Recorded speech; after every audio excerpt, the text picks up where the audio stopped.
오늘 우리에게 주신 말씀 가지고 복음은 매일 필요합니다 라는 제목으로 함께 말씀을 나누고자 합니다. 여러분들께서는 혹시 첫사랑이 기억나시나요? 첫사랑 그때를 기억하시는지요? 여러분 첫사랑이라고 하면 어떤 마음이 드십니까? 그때 그 시절 젊고 새로웠던 나의 모습, 지금보다 그때가 참 괜찮았지, 또는 그대는 지금 잘 계신가요? 이런 또 저는 첫사랑을 떠올릴 때 아무 생각이 나지 않습니다. 왜냐하면 저희 아내를 만난 순간 첫사랑은 의미가 없어졌기 때문입니다. 물론 그게 너무 좋았지만 제가 또 그때 당시에는 그게 최선인 줄 알았고 또 그게 내 온 마음을 쏟아내는 것이라고 생각했지만 아내를 만나고 나서부터는 그때 그건 사랑이 아니었다.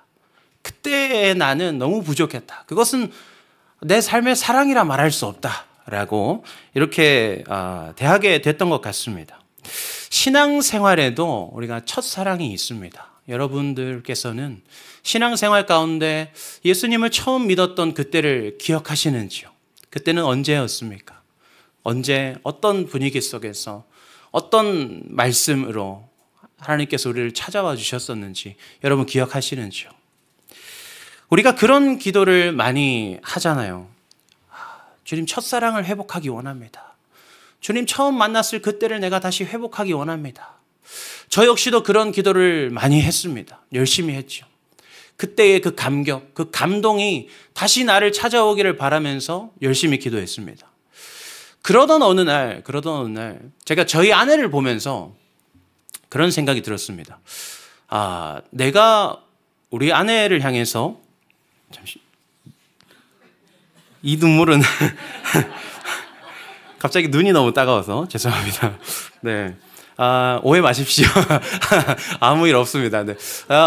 저희 아내를 보는데 이렇게 얼마 전에 이제 출산을 했거든요. 그러니까 출산을 하고 집에 있는 아내의 모습을 보니까 너무 귀한 거예요. 너무 고맙고 또 주일날 추수감사 예배를 드리면서도 내가 무엇을 감사해야 할까를 생각했더니 내가 당장 아내에게 좀 고마워해야겠다라는 생각이 들 정도로 너무 귀하고 고마웠습니다. 그러면서 내가 아내를 향해서 품는 그 마음이 처음 우리 아내를 만났을 때와 지금의 그 마음이 어떤 마음일까?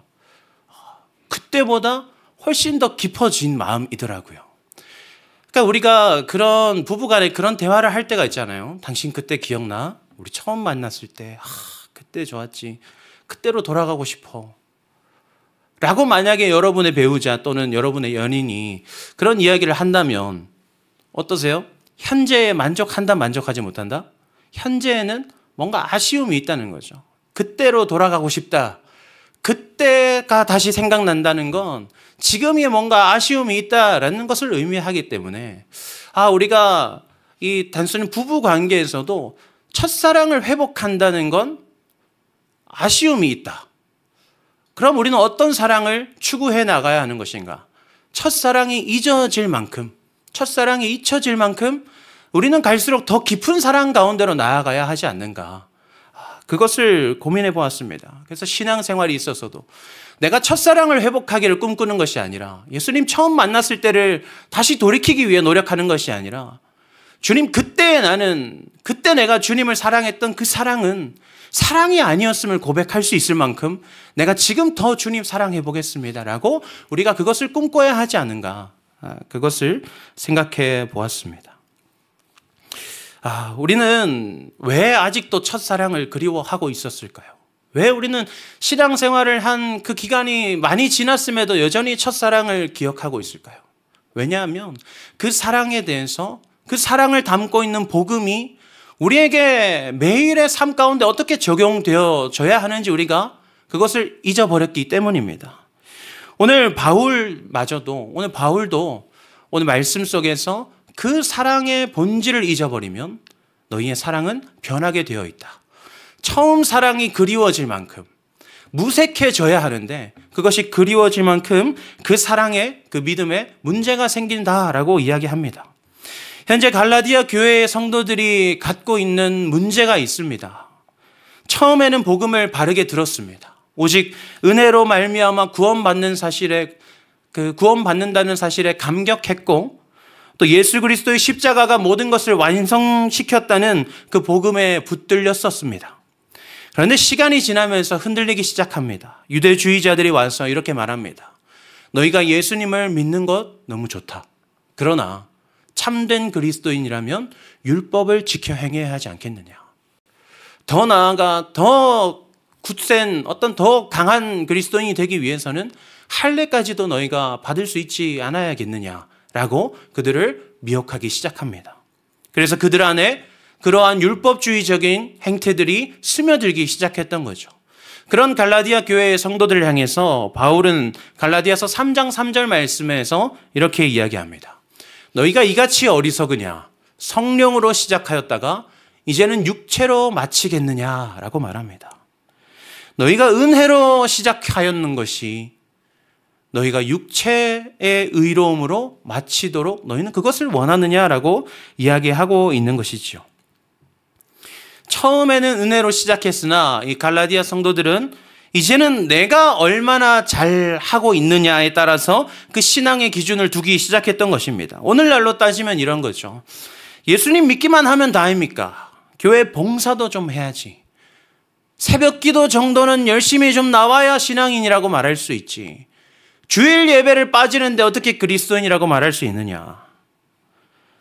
우리의 열심에 우리의 신앙의 정도를 우리의 봉사의 정도에 빗대어서 이해하고 여기는 일들입니다. 맞는 말 같습니다. 더 경건해 보이고 더 거룩해 보이고 그게 더 확실하게 천국 가는 길처럼 보입니다. 그러나 바울은 단호하게 말합니다. 그것은 복음이 아니다. 왜 이렇게까지 단호하게 말하고 있을까요? 좋은 게 좋은 것 아닐까요, 여러분? 이왕 하나님 믿는 거, 이왕 예수님 믿는 거, 신앙생활 더 열심히 하고 교회 봉사도 더 많이 하고 할 수 있는 한 내가 할 수 있는 모든 것들, 할 수 없는 것들까지도 내가 이겨내면서 하면 좋은 게 아닌가, 우리는 그렇게 생각합니다. 그러나 복음은 더해지면 복음이 아닙니다. 덜해도 복음이 아닙니다. 복음은 있는 그 자체로 이미 완벽하신 하나님의 일하심이기 때문에 복음에서는 있는 그대로를 우리가 바르게 받아들일 수 있어야 합니다. 바울이 말하는 참된 복음은 뭘까요? 다른 복음이 아닌 참된 복음은 뭘까? 복음은 먼저 우리의 정체성을 밝혀주는 것입니다. 우리가 어떤 존재인지를 직면하게 하는 것이죠. 4절 말씀해 보니까 우리를 건지시려고 이렇게 말씀하십니다. 우리를 건지시려고. 우리가 어떤 상태였다고 말하는 것입니까? 우리는 지금 건져냄을 받아야 하는 상태다라고 이야기하고 있는 거죠. 물 속에 빠져 있던지 어떤 구덩이에 빠져 있던지 우리는 스스로의 힘으로 헤쳐나올 수 없는 건져냄을 받아야만 살아날 수 있는 존재다라고 지금 말씀하고 계시는 것이죠. 복음에 대해서 살펴볼 때에 함께 살피면 좋은 것이 하이델베르크 교리 문답이라는 문답집입니다. 16세기에 복음이란 무엇인가를 설명하기 위해서 교회가 함께 힘을 모아서 문답식으로 만들어낸 책인데요. 하이델베르크 교리 문답 제1문에서 이렇게 질문합니다. 살아서나 죽어서나 당신의 유일한 위로는 무엇입니까? 이렇게 질문할 때에 그 답변으로 내가 내 것이 아니라 예수 그리스도의 것이라는 것이 나의 위로입니다. 이렇게 이야기합니다. 2문에서 두 번째 질문에서 그러면 당신은 그 위로를 어떻게 누릴 수 있습니까? 예수 그리스도라는 그 복음을 당신은 어떻게 누릴 수 있습니까? 라고 묻습니다. 첫째, 둘째, 셋째로 대답을 하는데 가장 먼저 되는 것이 나의 죄와 비참함이 얼마나 큰지를 아는 것이다 라고 이야기합니다. 복음이라는 것을 우리가 다시 우리 마음에 회복시키기 원한다면 우리는 나의 죄와 비참함이 얼마나 큰지를 마주해야 합니다. 복음은 우리의 정체성을, 우리의 존재가 어떤 존재인지를 깨닫게 하는 것이죠. 우리는 얼마나 비참한 존재입니까, 여러분? 우리는 아무것도 할 수 없는 존재입니다. 우리는 우리에게 있는 그 무엇으로도 건져냄을 이루어낼 수 없습니다. 물에 빠져서 허우적거리는 사람에게 그 사람이 어떤 직업을 가지고 있는지, 그 사람의 주머니에는, 그 사람의 계좌에는 얼마나 많은 돈이 들어 있는지 그것은 아무것도 중요하지 않습니다. 그 사람은 단지 누군가의 도움이 필요한 상태, 그것 외에는 아무것도 중요하지 않습니다. 그래서 우리는 복음을 깨닫기 위해서는 먼저 나는 복음이 아니면 살아날 수 없는 존재라는 사실을 깨달아야 합니다. 복음이 없으면 살 수 없는 존재인데 그 복음을 예수 그리스도께서 어떻게 이루어내셨는가? 예수님께서 우리를 어떻게 건지셨습니까? 다시 4절 말씀을 보면요. 우리 죄를 대속하기 위하여 자기 몸을 주셨으니 라고 말씀하십니다. 대속이 뭘까요, 여러분? 우리를 대신하여서 제물이 되셨다라는 겁니다. 이 대신하셨다라는 것을 주목해야 합니다. 예수님께서 십자가에서 죽으시고 부활하신 것은 우리에게 두 번째 기회를 주는 것이 아닙니다. 예수님께서 우리에게 주신 것은 기껏 우리가 다시 회복할 수 있는 재기의 가능성을 열어주신 것이 아닙니다. 하나님 우편에 계셨던 예수 그리스도께서 친히 이 땅에 내려오셔서 우리를 건지시고 결국에는 우리를 그분과 함께 하나님 우편에 앉히셨다는 뜻입니다. 그 내용을 에베소서 2장 6절 말씀에서 이렇게 표현합니다. 또 함께 일으키사 그리스도 예수 안에서 함께 하늘에 앉히시니. 예수님께서 이미 우리를 그 자리에 앉혀내셨습니다. 여러분 생각해 보십시오. 우리가 하나님의 우편에 앉아 있습니다. 하나님께서 우리를 보고 질문하십니다. 너 여기 어떻게 왔니? 그때 우리는 무엇라 대답할 수 있습니까?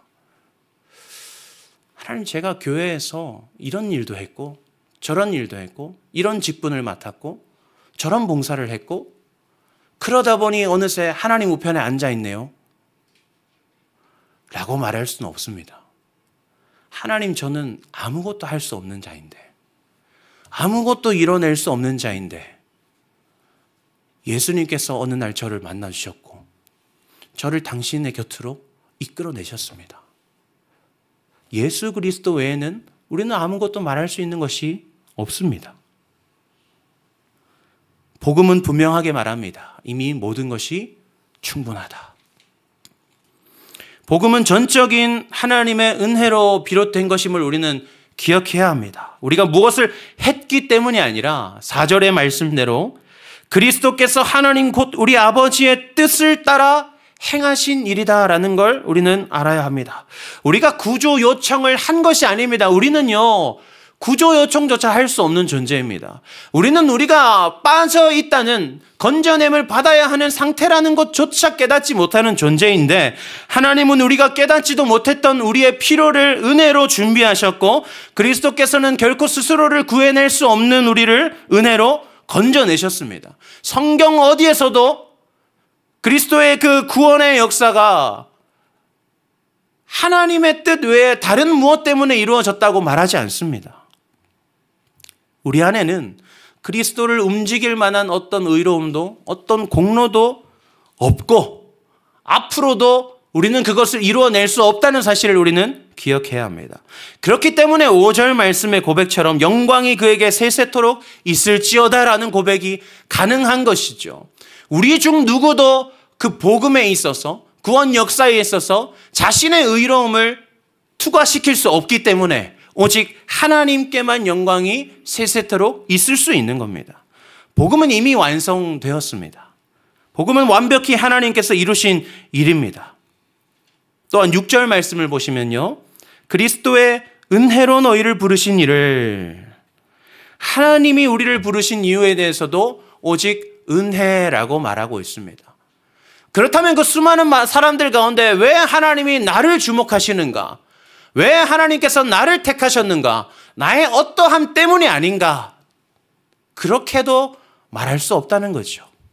하나님이 우리를 택하신 이유는 그것마저도 은혜입니다. 은혜라는 것은 또 다른 말로 선물이라고 합니다. 이유가 없는, 값이 없는, 오직 전적인 하나님의 마음이 우리에게로 향했기 때문에, 그저 하나님의 마음이 우리에게로 향했기 때문에 우리는 은혜로 시작되었고 지금도 은혜로 살아가고 앞으로도 우리는 오직 은혜로 세워져 갈 것이다. 그래서 우리는 매일 은혜가, 매일 복음이 필요한 것입니다. 여러분, 이 사실을 기억하십시오. 우리는 매일 복음이면 충분합니다. 복음이면 충분합니다. 갈라디아 교회의 성도들이 복음에 대해서 몰랐던 것이 아닙니다. 오늘 이 말씀을 함께 나눈 우리도 이 복음에 대해서 알고 있죠. 알았던 사실입니다. 그러나 왜 그들의 복음이 변질되었습니까? 왜 그들의 신앙의 형태가 변질되어 갔습니까? 시간이 지날수록 명확한 복음에 대한 사실을 잊어버리고 있었기 때문입니다. 복음이 희미해졌고 복음의 능력이 옅어져 갔습니다. 그래서 그들은 자신에게 주어진 그 복음을 다시 소생시키기 위해서, 그 희미해진 복음을 다시 살려내기 위해서 나의 힘으로, 나의 노력으로 내 신앙을 이끌어내려고 하고 있었던 거죠. 복음으로 구원받았기 때문에 구원받은 상태에 머물기 위해서 일정 수준의 신앙생활을 지속해야 한다고 여겼습니다. 구원을 유지하기 위해 기도해야 했고, 내가 여전히 하나님의 자녀이기 위해 열심히 예배를 드려야 했습니다. 은혜에다가 믿음의 수준을 더했을 때에 더 깊은 구원 가운데로 들어갈 수 있다고 여겨왔던 것입니다. 여러분, 갈라디아 교회 성도들의 모습이 오늘날 우리의 모습이 아닌지를 우리가 돌아보기 원합니다. 여러분은 지금 왜 이 자리에 계십니까? 여러분이 오늘 이곳에 모여서 함께 예배하는 이유는 도대체 무엇입니까? 여러분이 주일 예배를 지켜야만 하는 이유가 무엇입니까? 우리는 왜 굳이 다락방 모임까지도 참석해가며 그렇게 열심히 신앙생활을 하고 있습니까? 복음이 필요해서가 아닙니다. 복음이 이미 내 안에 완성되었기 때문에 그 완성된 복음에 대한 감격으로, 감사로 나아가는 것입니다. 이것이 우리 신앙생활의 이유이자 원동력이 되어야 합니다. 구원받기 위해서, 구원을 지속시키기 위해서, 그것이 아니라 그저 나는 구원받은 자이기에. 오늘 내가 기도 더 한다고 내 안에 복음이 살아나는 것이 아닙니다. 오늘 내가 예배 드렸다고 해서 내 안에 복음이 피어나는 것이 아닙니다. 이미 그 복음은 완성되었습니다. 나의 어떠함으로 그 복음을 관여할 수 없다는 사실을 우리는 기억해야 합니다. 이것이 뒤틀리면 문제가 생깁니다. 예배는 드림인데 감격이 없어집니다. 찬양은 열심히 하지만 감동이 없습니다. 기도는 내가 제일 열심히 하는데 근심 걱정도 내가 제일 많습니다. 봉사는 열심히 하는데 누구보다 불평이 많습니다. 주님을 열심히 따라가는데 주님이 아니라 내가 보입니다. 여러분, 오늘 우리가 이렇게 스스로에게 질문하기 원합니다. 나는 복음 때문에 헌신하고 있는가? 아니면 헌신하기 때문에 스스로를 괜찮은 신자라고 여기고 있는가? 사실 오늘 주신 말씀이 가장 필요했던 것이 저 자신입니다.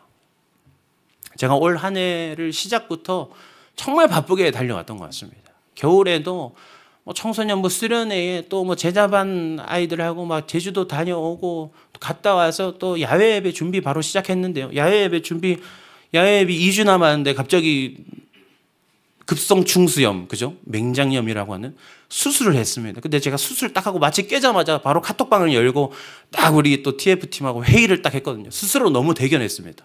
야, 너는 그런 멋진 놈이야. 너는 수술을 해도 회의를 멈추지 않는구나. 스스로 얼마나 자랑스럽던지. 야외배 끝나고 또 여름 행사를 막 열심히 했습니다. 딱 하고 여름 행사가 다 끝났는데 이제 2학기를 딱 돌입하기 위해서 스스로를 잠시 돌아보았는데 제 마음에 어떤 마음이 들었는지 아십니까? 재미없다. 여러분 용서하고 들으시기 바랍니다. 제 마음에 재미없다.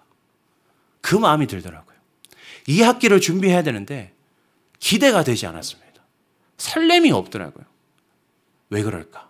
문제는 해결해야 되지 않겠습니까? 기도 가운데로 나아갔습니다. 참 제 마음에는 그 한 해를 달려오는 동안에 어떻게 해야 될까? 어떻게 해야 될까? 어떻게 해야 더 잘할 수 있을까? 어떻게 해야 내가 좀 더 괜찮은 목사 될 수 있을까? 어떻게 해야 내가 더 잘할 수 있을까? 열심히 어떻게 더 새로운 거 갖고 올 수 있을까? 어떻게를 계속 고민하는데 기도를 하다 보니 하나님께서 너에게 없는 것이 무엇이냐 물으시더라고요. 너에게 없는 것이 무엇이냐?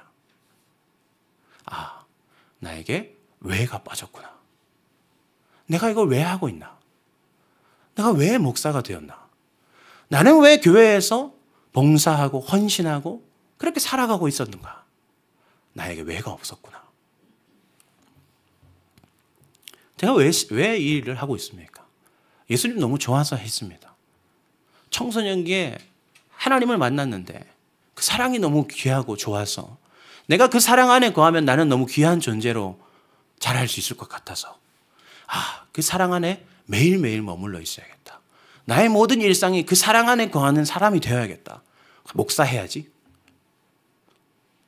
예수님 좋아서 시작했는데 예수님 좋아서 하는 왜가 없어져 버리고 어떻게 해야지 그것만 남아 있었던 거죠. 어느새 복음이 아니라 나의 열심이 나의 중심에 자리를 잡고 있었구나. 그것을 기도하는 가운데 깨닫게 되었습니다. 결국에는 이 본문의 갈라디아 교회의 성도와 같은 자는 누구도 아닌 저의 모습이었던 거죠. 사랑하는 여러분, 이제 우리가 슬슬 한 해를 마무리해야 하는 시점입니다. 우리 달려온 한 해를 돌아보아야 됩니다. 여러분은 한 해 동안 왜 그렇게 달려오셨습니까? 또는 여러분은 한 해 동안 왜 그렇게 열심히 달리지 못했습니까? 우리는 여전히 비참한 존재입니다. 그러나 예수님께서 우리를 위해 모든 것을 이루셨습니다. 하나님 아버지께서는 오늘도 우리를 은혜로 붙들고 계십니다. 우리의 열심은 복음을 이루지 못합니다.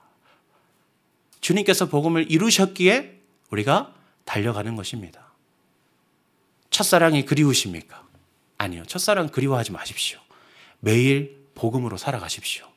매일매일 깊어져가는 그 사랑을 경험하십시오.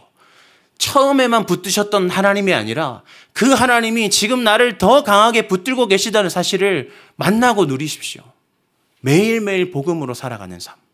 그때 만난 복음, 그때 경험했던 복음으로 살아가는 사람이 아니라 매일매일 복음으로 살아가는 우리가 되기를 소망합니다. 오늘 이 밤에 우리가 다시 복음 앞에 서기를 원합니다. 다시 십자가 앞에 우리가 나아가기를 원합니다. 그리고 우리가 이렇게 고백하기 원합니다. 주님, 오늘도 제 삶의 중심이 복음이 되게 하여 주십시오. 그때 하나님은 처음의 감격을 되돌려주는 것이 아니라 더 깊고 더 성숙한 복음의 은혜 가운데로 우리를 이끄실 줄로 믿습니다. 오늘 우리가 함께 이렇게 고백하기 원합니다. 믿음의 고백입니다. 우리 함께 고백할까요? 저는 매일 복음이 필요합니다. 복음이면 충분합니다.